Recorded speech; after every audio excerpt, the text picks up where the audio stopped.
Guys, this is Kamlesh Sharma and I welcome you all in Aurora IAS and this is our modern Indian history series. Okay और ये हमारा lecture number 7 है। अभी तक हम 6 lectures complete कर चुके हैं और आखिरी के 6 लेक्चर्स में हमने काफ़ी इंपॉर्टेंट चीज़ें डिस्कस की है regarding modern Indian history and specifically if I talk about the lecture number 6।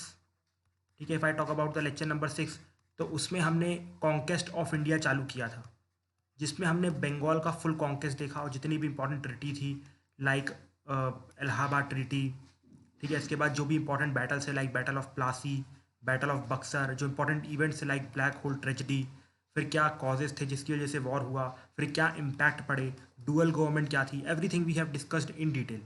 Fine. और आज की इस वीडियो में हम ट्राई करेंगे कि हम एंग्लो माइसोर वॉर को पूरे अच्छे तरीके से कंप्लीट करें। ठीक है, आपने एक चीज़ नोटिस की होगी कि मैं आपको यहाँ पर डेट्स मेंशन नहीं कर रहा कि कब कौन सा वॉर हुआ था। Nor I have mention in Bengal wars, nor I am mentioning in Mysore, nor I will be mentioning in upcoming wars. Why? Because यहाँ पर मेंशन करने का कुछ फ़ायदा नहीं है। ठीक है, आप ट्राई करोगे इसको रट्टा मारो, पहली बात तो आना नहीं है। लेकिन मैंने आपको बोला कि क्रोनोलॉजी इज़ मच इंपॉर्टेंट, तो I will make a slide at the end of the all the Wars. जब सारे वॉर्स कंप्लीट हो जाएंगे तो मैं एक स्लाइड बनाऊंगा जिसमें मैं कंप्लीट टाइमलाइन बना के दिखाऊंगा कि कौन सा वॉर कब हुआ, कौन से इवेंट्स थे। तो इस तरीके से आपको सारे वॉर्स का रिवीजन मिल जाएगा उस टाइम पे। So it will be around 20 to 25 minute video, जिससे आपको काफ़ी हेल्प मिलेगी। फाइन, तो चलिए चालू करते हैं एंग्लो माइसोर वॉर से। ठीक है, देखो चालू कैसे होता है वॉर। देखो सिंपल सी बात थी कि जो माइसोर का राइज हो रहा था, ठीक है, Mysore was taking help of British, not Mysore was taking help of French, and they were trying to modernize their army from the times of Hyder Ali. ठीक है, हैदर अली भी even he was also most interested to modernize an army. ठीक है, तो इनको लगा कि भाई एक तो पहली बात जो साउथ का रीजन है वो काफ़ी इंपॉर्टेंट है, ठीक है, स्ट्रैटेजिकली। और दूसरी बात ये है कि इस रीजन से हमें काफ़ी रिसोर्सेज मिल सकते हैं, बिकॉज आप जानते हैं Karnataka प्लेटू is quite rich in terms of resources. और थर्ड इंपॉर्टेंट थिंग इज़ कि भाई ये लोग हमारे लिए फ्यूचर में एक अच्छे राइवल प्रूव हो सकते हैं। तो सिंपल सी बात है, अभी इनको हरा दो। फाइन। तो अब ये सब जब सोचा गया, and let me tell you Mysore के बारे में already India in 18th century वाले लेक्चर्स में कंप्लीट कर चुका हूँ। तो मुझसे ये मत बोलना कि सर माइसोर का मैप दिखाओ। ठीक है, and second thing people will say me कि भाई माइसोर के बारे में आपने कुछ बताया नहीं। तो सब कुछ कवर हो चुका है, यहाँ पर सिर्फ कॉन्क्वेस्ट कवर किया जाएगा। ठीक है, तो देखो वॉर चालू कैसे होता है। अब फाइनली ब्रिटिश ने डिसाइड कर दिया कि भाई we will attack on that means Mysore. ये सब रीज़न मैंने आपको बता दिया क्यों अटैक करना चाहते थे। तो उन्होंने सबसे पहले तो निज़ाम के पास गए और बोले कि भाई आप हमारे साइड आ जाओ, हम आपको हैदर अली से प्रोटेक्शन दिलवाएंगे।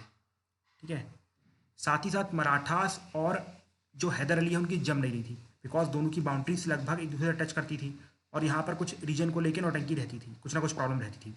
तो इनकी भी जम रही थी। तो क्या किया कि ब्रिटिश ने निज़ाम को भी अपने साइड मिला लिया और मराठास को भी अपने साइड मिला लिया। मतलब सोचो, British plus Marathas plus Nizam versus Hyder Ali, मतलब काफ़ी मुश्किल फाइट होने वाली थी हैदर अली के लिए।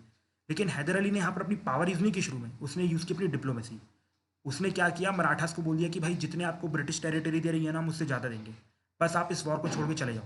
You don't fight on our side, you just leave from the war, we will give you more territory then the British. तो मराठास और पैसिफाइड, उन्होंने बोला ठीक है वी विल गो। देन इसके बाद same promise was made to Nizam, but Nizam को साथ ही साथ उन्होंने ये भी बोला हैदर अली ने कि भाई आप हमारे साथ फाइट भी कर लो, so will give you more territory. तो निज़ाम आ गए हैदर अली की साइड। तो आप देखो पहले Nizam plus Marathas plus British versus Hyder Ali हो रहा था, अब मराठास हो गए गायब और निज़ाम को हटा के यहाँ पर लगा दो। Now it was Hyder Ali plus Nizam versus British, and this was one of the toughest situation for Britishers. Okay, तो यहाँ पर ब्रिटिशर ने एक चाल खेली और बोली कि भाई निज़ाम साहब को कि भाई आप हमारे साइड आ जाओ, otherwise will attack on you. ठीक है, ऑन योर नदन सरकार provinces and all those things, और बहुत सारी चीज़ बताई कि भाई हैदर अली तुम्हें धोखा देगा, किसी तरीके से कन्विंस किया और निज़ाम को हटाना चालू कर दिया। अब ये बात पता चल गई हैदर अली को। शुरू शुरू में जो फाइट्स हुई थी उसमें हैदर अली और निज़ाम को जीत भी मिल रही थी साथ में। ठीक है, लेकिन अब हैदर अली ने बोला कि we need to change our strategy. तो he decided to change strategy, और उसने क्या किया किसी को पता भी नहीं चला, और वो मद्रास पहुंच गया। ठीक है, अपनी आर्मी लेके मद्रास पहुंच गया और he was just standing in front of the Madras, मतलब ये मद्रास है और उसकी बॉर्डर के आसपास खड़ा हो गया था। अब it actually started created a panic. ठीक है, और यहाँ पर भैया इनको समझ में आ गई भाई हमसे मायसर वाले नहीं हारने वाले हैं, इनके साथ ट्रीटी कर लो। तो आ गए हमारे हैदर अली के पैरों में, घुटनों में आ गए, और साथ ही साथ एक ट्रीटी साइन होती जिसका नाम था ट्रीटी ऑफ मद्रास। ठीक है, ट्रीटी ऑफ मद्रास। और उस ट्रीटी में ये था कि भाई आप लोग वॉर और रोकते हैं, इसके बाद जितनी टेरिटरी वो रख लो और आप यहाँ से भाई मद्रास से मूव कर जाओ, कुछ भी करो, हम पैर पड़ते हैं, हाथ जोड़ते हैं, निकल लो यहाँ से, ठीक है। और एक चीज़ और प्रॉमिस दी गई हैदर अली को, जिससे कि हैदर अली मान गया। उसने बोला था, अंग्रेजों ने ये बोला कि भैया अगर आपके ऊपर कोई भी अटैक करता है so we will come to your aid, और हैदर अली साहब ने मान लिया इनकी बात। पता नहीं था ना उस टाइम पे अंग्रेज ऐसे हैं, तो कोई नहीं, इस तरीके से फर्स्ट एंग्लो मैसूर वॉर हो जाता है कंप्लीट। अब चालू होता है सेकेंड एंग्लो मैसूर वॉर। अब याद रखना, सेकेंड एंग्लो मैसूर वॉर ना, this was the toughest war for the British period. Toughest मतलब आज तक इतना कोई भी टफ वॉर नहीं था, ना ही कोई मराठा वॉर, ना ही ये ना ही वो, but this was the toughest war. Why? देखो, बिकॉज इस टाइम पे जितने भी मेजर एडवर्सरीज थे, बिकॉज देखो, जो देखो आपने देखा, निज़ाम भी गुस्सा थे, मराठास भी गुस्सा थे, और हैदर अली तो हमेशा अंग्रेजों से चिड़े ही रहते थे। ठीक है, तीनों ने डिसाइड किया कि भाई हम ब्रिटिश को साथ में मिलकर यहाँ से भगाएंगे, और तीनों ने अपना अलायंस तैयार किया। ठीक है, देखो हैदर अली को आपने देखा, हैदर अली क्यों गुस्सा हो गया था आपको बताता हूँ। बिकॉज देखो आपको ये बताया, ट्रीटी ऑफ मद्रास जब साइन हुई तो उसमें उन्होंने बोला था कि भैया कोई भी आपके ऊपर अटैक करेगा तो हम आपकी एड में आएंगे। मराठास ने हैदर अली के ऊपर अटैक किया, और हैदर अली ने बोला कि भाई आपने बोला था ट्रीटी साइन की थी, उसने बोला कौन सी ट्रीटी, भाड़ में जाओ। तो हैदर अली गुस्सा हो गए। साथ ही साथ निज़ाम को ना कई बार चूना लगा चुके थे ये लोग, निज़ाम तो भैया लग ही रहा था बार बार चूना। जैसे कि उन्होंने बोला कि हम आपको नदम सरकार देंगे, नहीं दिया। फिर उन्होंने बोला कि हम आपकी एड में आएंगे, इनकी एड में भी नहीं आए। तो निज़ाम को बड़ा चूना लग रहा था, तो Nizam was not happy, Hyder Ali was not happy. ठीक है, और साथ ही साथ जब ये वॉर होने वाले थे उसी टाइम पे क्या हुआ, फर्स्ट मराठा वॉर चालू होता है। फर्स्ट मराठा वॉर में क्या रहते हैं कि ये जो ब्रिटिश है इंटरफियर कर देते हैं।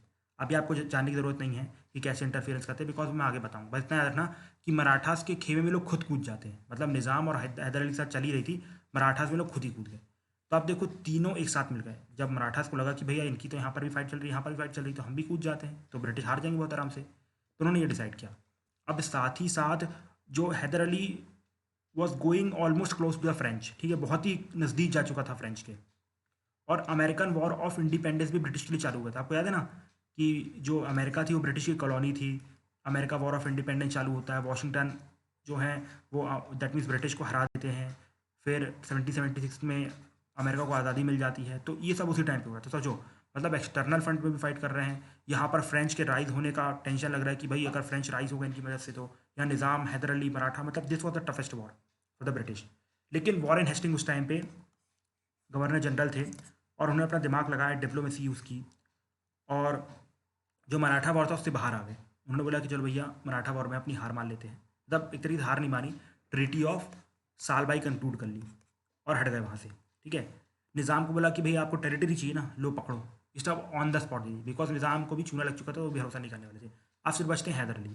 अभी जो हैदर अली प्लस जो ब्रिटिश का वॉर है बढ़ते ही जा रहा था। ठीक है, दो में से कोई नहीं हार आ रहा था। उसी बीच में हैदर अली की डेथ हो जाती है, वॉर के दाम पे नहीं, ठीक है, इनकी डेथ हो जाती है कैंसर से, और राजा बन जाते, नॉट राजा, मिलिट्री कमांडर बन जाते हैं। कौन? टीपू। मैंने बताया था मिलिट्री कमांडर और राजा में डिफरेंस है भाई। Tipu was the first sultan of this, that means Mysore war में, ठीक है, जो मुस्लिम सुल्तान थे। लेकिन हैदर अली कभी सुल्तान नहीं बने, मैंने सब बताया था मैसूर वाली वीडियो में, याद रखना, ठीक है। तो Tipu became the military commander, और वो भी काफ़ी तंग आ गए थे, पिताजी की डेथ का भी शौक था थोड़ा बहुत। तो उन्होंने ट्रीटी ऑफ मैंगलोर साइन कर ली, और बोलते हैं कि भाई जो दो अपन लोग जहाँ पर स्टेटस को थे वहीं पर स्टेटस को मेंटेन करके रखते हैं। ठीक है, और सेकंड एंग्लो मैसूर वॉर हो जाता है कंप्लीट। अब आता है सबसे important war, third Anglo Mysore war. अब देखो उसका कॉज क्या रहता है। कॉज ये रहता है कि ट्रैवनकोर पता ना, केरला वाला इलाका, और टीपू के बीच में एक डिस्प्यूट आ जाता है। जो कोचीन रहता है वो एक्चुअली आता है किसके अंडर में? टीपू के अंदर में। ठीक है, लेकिन कुछ पार्ट डच के पास भी था, और एक तरीके से कुछ खास कंट्रोल नहीं था टीपू का कोचीन के ऊपर।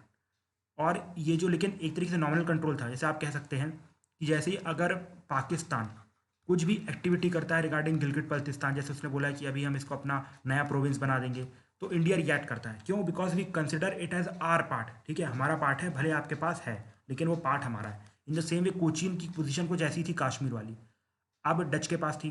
ठीक है, अब जो ट्रैवनकोर है डच से कोचीन को खरीद लेता है। अब ये टीपू को बात पता चलती है, गुस्सा हो जाते हैं। हम पाकिस्तान पर अटैक इसलिए नहीं करते बिकॉज पाकिस्तान के पास न्यूक्लियर वेपन है। ठीक है, उनके पास न्यूक्लियर वेपन है। वो लोग तो ये भी क्लेम करते हैं उनके पास टैक्टिकल न्यूक्लियर वेपन्स है, मतलब जिनका इम्पैक्ट बहुत कम होता है। ठीक है, टैक्टिकल न्यूक्लियर वेपन्स। सो अब इंग्लिश ने डिसाइड किया कि भाई इस बार तो मैसूर को उखाड़ के फेंक देंगे, और उन्होंने डिसाइड किया कि we will take the side of Travancore. Simple सी बात है, ट्रैवनकोर की लेंगे, टीपू की तो लेंगे नहीं। और इस बार उन्होंने मराठास को और निज़ाम को पहले ही बोल दिया था कि भाई आपको हम टेरिटरी देंगे, निज़ाम को बोला देखो भाई पिछली बार दी थी ना, इस बार भी देंगे। मराठास को बोला कि भाई हम आपको भी देंगे टेरिटरी, बस आप इस वॉर में इंटरफियर मत करना, साइड में दूर खड़े रहो, दूर से देखते रहो, हमें लड़ते हुए देखो, देखो कि लड़ा कैसे जाता है, ठीक है। और फिर अल्टीमेटली ब्रिटिश फॉर वॉर करते करते सेरिंगापट्टनम के आसपास पहुंच गए। ये हमारी टीपू की राजधानी थी। सारी लोकेशन मैंने माइसोर वाली वीडियो में दिखाई थी, ठीक है। और फिर अल्टीमेटली टीपू को डिफीट कर दिया गया, ठीक है। टीपू डिफीट हो गया बिकॉज देखो उस टाइम ना बारिश का भी एक अलग पंगा आ गया था, बारिश आने की वजह से हार गए थे। कई बार ऐसा होता है, जैसे कि आपको पता है हिटलर जो हारा था रशिया में, कहा जाता है कि अगर वो विंटर ना होता तो शायद तक हिटलर वो वॉर जीत जाता रशिया के अगेंस्ट। लेकिन सेम यहाँ पर ऐसा कुछ इशू है, अब वो आपको जानने की जरूरत नहीं है, ठीक है। बस इतना रहना कि सेरिंगापट्टा में ब्रिटिश पहुंच गए, उन्होंने टीपू को डिफीट कर दिया। अब कैसे हारा, क्यों हारा, that is not our concern, वैसे तो ये भी कंसर्न नहीं है, ठीक है। फिर अल्टीमेटली साइन होती है ट्रीटी ऑफ सेरिंगापट्टनम, बहुत ही शर्मनाक ट्रीटी थी हमारे टीपू सुल्तान के लिए, ठीक है। उनको अपनी हाफ ऑफ द टेरिटरी देनी पड़ी ब्रिटिश को, सोचो आपको अपना आधा राज्य देना पड़ रहा है, साथ ही साथ 3 करोड़ देने पड़े, 3 crore as a war indemnity, ठीक है। आप सिंपल सी बात है, 3 crore was a big amount. तो ब्रिटिश को भरोसा नहीं था कि टीपू भाई वापस करेंगे कि नहीं करेंगे, उनको पता होना चाहिए कि भैया वो ब्रिटिश की जात के नहीं है, इंडियन है वो, तो वापस तो करेंगे ही। तो उनको बोला गया कि भैया हम आपके ऊपर भरोसा नहीं है, आप अपने 2 बच्चे भी हमारे पास एज अ हॉस्टेज रखो, जब आप ये 3 करोड़ दे दोगे, अपनी आधी टेरिटरी हमारे नाम कर दोगे, so we will return you with your 2 sons, ठीक है। इस तरीके से थर्ड एंग्लो मैसूर वॉर हो जाता है कंप्लीट। अब क्या होता है, अब होता है finally fourth Anglo Mysore war. अब फोर्थ एंग्लो मैसूर वॉर में क्या देखने को मिलता है, देखो टीपू ने जितने भी टर्म्स थे वो फुलफिल कर दिए थे, जितने भी ट्रीटी के टर्म्स थे सबके सब फुलफिल कर दिए। उसने बोला कि ठीक है भाई हो गया काम, मैंने वापस जितना आपने बोला था 3 करोड़ अपनी टेरिटरी सब दे दिया, बस आप मुझे मेरे बच्चे वापस कर दो। तो टीपू को 2 बच्चे वापस मिल गए, ठीक है। उसी के बीच में पता है एक इवेंट होता है कि जो किंग ऑफ वोडियार रहते हैं, ठीक है, जो उस टाइम पे पपेट किंग थे, वो मर जाते हैं। अब उनकी जगह उनका एक माइनर बेटे को सन बनना, मतलब किंग बनना था। टीपू भाई ने बोला कि भाई नहीं बनाएंगे। उसने बोला कि भाई पपेट अपेट लगा के क्या करना है, हमारे पिताजी ने लिखा, इसका मतलब ये नहीं कि हम भी नहीं करेंगे। तो उसने अपने आप को सुल्तान डिक्लेयर किया दिया, ठीक है। याद रखना earlier he was a military commander, उसके पिताजी born as a military commander, मतलब born as a soldier, died as a military commander.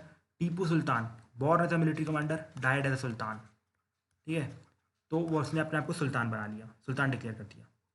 ये बात भी एक्चुअली अच्छी नहीं लग रही थी अंग्रेजों को कि भैया ये सुल्तान कैसे बन गए, ठीक है। और साथ ही साथ जो वेलेस्ली उस टाइम पे पावर में थे, ठीक है, ये होता है 1799 के आसपास, मैंने बताया फोकस मत करना, ऐसे ही बता दिया, ठीक है। वेलेस्ली उस टाइम पे गवर्नर जनरल थे इंडिया के। तो उनको एक चीज़ बड़ी अच्छी नहीं लग रही थी, वो ये थी कि जो रिलेशंस थे ब्रिटिश के, दैट मीन्स फ्रांस के, किससे, टीपू से बढ़ते जा रहे थे, ठीक है। तो उन्होंने सबसे पहले वेलेस्ली ने टीपू के पास पैगाम भेजा कि भैया आप क्या करो, हमारे साथ सब्सिडरी अलायंस साइन कर लो, एक बार तो हार ही गए हो, आधी टेरिटरी बची है, हम आपको प्रोटेक्शन दे देंगे मराठास और निज़ाम से। उसने बोला कि भाई रख लो अपनी प्रोटेक्शन, मैं अपनी प्रोटेक्शन खुद कर लूँगा। तो जब ये सब नहीं हो रहा था तो उसने क्या किया, एक चार्जशीट फाइल की टीपू के खिलाफ कि भैया he is trying to conspire against British empire with Nizam and Marathas, ठीक है, विथ निज़ाम एंड मराठास। ये चार्जशीट फाइल की गई, मतलब दिखा देखो सिंपल सी बात है कि वेलेस्ली खुद से वॉर चालू नहीं कर सकता था, तो उसने झूठ दिखाने के लिए कि देखो सिंपल सी बात है, जितनी भी वॉर की परमिशन है वेलेस्ली के टाइम से ऊपर से आने लगी थी, ठीक है। तो ऊपर से तो उनको दिखाना था कि भाई ये टीपू कुछ गलत कर रहा है इसलिए हम इसके साथ वॉर करेंगे। तो ये दिखाया गया कि conspiracy against British empire with Nizam and Hyderabad, that means Maratha, ठीक है। साथ ही साथ उसमें दिखाया कि देखो भाई ये तो बाहर मिशन भेज रहा है, अरेबिया में भेज रहा है, टर्की में भेज रहा है, अफगानिस्तान में भेज रहा है, साथ ही साथ इनसे अब यहाँ पर अपनी फैक्ट्री स्टैब्लिश करवा रहा है, जैकोबिन क्लब का मेंबर बन रहा है, सब कवर हुआ है भैया, ठीक है, सब कवर हुआ है वीडियो में, जो 18th सेंचुरी वाली वीडियो है, दैट इज़ लेक्चर नंबर 4-5 में, ठीक है। तो ये सब चल रहा है। तो उसने बोला कि दैट मीन्स हमारी जो बोर्ड ऑफ डायरेक्टर थे कंपनी में, बोला ठीक है चलो भाई अब आपको लग रहा है तो अटैक कर दो। तो फिर अल्टीमेटली फाइट चालू होती है और इस बार फॉल ऑफ सेरिंगापट्टम हो जाता है, ठीक है। जैसे ही वो सेरिंगापट्टम के आसपास पहुंचते हैं, टीपू सामने यहाँ खड़ा रहता है और यहाँ पर अंग्रेज की सेना रहती है, और जो कमांडर रहता है वो टीपू को अप्रॉक्सीमेटली तब तक नहीं मारता, तब तक मतलब मारना नहीं रुकता, तब तक वो मतलब गिर नहीं जाता और उसकी बॉडी हिलना बंद नहीं कर देती है। मतलब ये लोग इतना डरते थे टीपू से, मतलब धड़ धड़ धड़ धड़ धड़ गोली मारते गए, अप्रॉक्सीमेट आप कह सकते हो 60-70 गोली मारी, ठीक है, 60-70 गोली मारी, जब तक बिल्कुल तो ना उसकी जो बॉडी छल्ली नहीं हो गई तब तक मारते गए। इतना ही लोग टीपू से डरते थे, तब टीपू वॉज सच्चा powerful person in Indian history, ठीक है। और जब वो अंदर गए, मतलब टीपू के राज के अंदर घुसते हैं, तो उनको ये चीज़ ये भी पता चलती है कि उनका जो एग्रीकल्चर है काफ़ी एडवांस था, as compare to British India. ठीक है, ब्रिटिश इंडिया की एग्रीकल्चर की जो कंडीशन थी दैट वाज पुअर, एंड जो टीपू की मैसूर की कंडीशन थी दैट वाज क्वाइट रिच। साथ ही साथ उन्होंने ये भी देखा कि जहाँ पर जो फार्मर्स थे काफ़ी रिच थे, काफ़ी अच्छी फैक्ट्रीज दैट मीन्स इस्टेब्लिशमेंट की राह पे था, तो ये सब जैसे ही अंग्रेज आते हैं तो ये सब कैंसिल कर देते हैं, यहाँ पर रैयतवाड़ी सिस्टम लगा देते हैं, तो एग्रीकल्चर डिक्लाइन होना चालू हो जाता है, जो इंडस्ट्रीज थी उनको आगे प्रमोट नहीं करते हैं। ठीक है, और इसके बाद जो वुडियर डायनेस्टी थी, जैसे ही वो दैट मीन्स ब्रिटिश अंदर घुसते हैं, तो जो टीपू सुल्तान रहता है तो उसको तो बोलते हैं, पहली बात ये सुल्तान था ही नहीं, और जो वुडियार डायनेस्टी के राजा थे, जो माइनर था, उसको ये लोग बना देते हैं मैसूर का दैट मीन्स रियल किंग। ठीक है, और उससे बोलते हैं कि भाई आप कर लो हमारे साथ सब्सिडरी अलायंस। अब सिंपल सी बात है, माइनर है, कर ही लेगा, सब हार ही चुके हैं। इसके बाद हम आते हैं बेंटिक साहब, आपको पता होगा विलियम बेंटिक के बारे में। ठीक है, विलियम बेंटिक कुछ टाइम बाद आते हैं और वो बोलते हैं कि भाई मैसूर में हो रही है मिस गवर्नेंस, तो मैसूर को हम अच्छे से गवर्न करने के लिए इसको हथियार हैं। ठीक है, हथियार हैं, वुडियार के द्वारा बोल दिया गया कि भैया आप नहीं चला पाओगे, हमें दे दो, हम चला लेंगे। सो अल्टीमेटली फिर लॉर्ड रिपन की वापसी होती है। लॉर्ड रिपन गवर्नर जनरल बनते हैं इंडिया के, not governor general, actually vice Roy बनते हैं। ठीक है, वाइस रॉय बनते हैं ये, और ये बोलते हैं कि भैया जो बेंटिक साहब ने किया था वो गलत था, मतलब मिस गवर्नेंस के चार्ज में मैसूर को अंडर नहीं लेना चाहिए। उन्हें समझ में आया कि पूरे इंडिया में सेम ही कंडीशन है, तो यहाँ किस बात की मिस गवर्नेंस। तो उन्होंने वुडियार राजा को बुलाया, बोला कि भैया मैं आपको आपका राज्य वापस कर रहा हूँ, आप आराम से राज करो, I don't have an issue. और इस तरीके से मैसूर की हमारे लिए पूरी हिस्ट्री होती है कंप्लीट, मतलब रिपन तक हमने कंप्लीट पढ़ लिया। ठीक है, तो ये था आज का लेक्चर। अब अगले लेक्चर में कंप्लीट करेंगे एंग्लो मैसूर वॉर। ठीक है, और फिर अप्रॉक्सीमेटली 2 और लेक्चर लगेंगे, 2 और लेक्चर के बाद 2 से मैक्सिमम 3 लेक्चर, इसके बाद कंप्लीट कॉन्क्वेस्ट ऑफ इंडिया हो जाएगा पूरा। ठीक है, तो आज की वीडियो में रहने देते हैं इतना ही, मिलेंगे अगली वीडियो में। Thank you and have a nice day.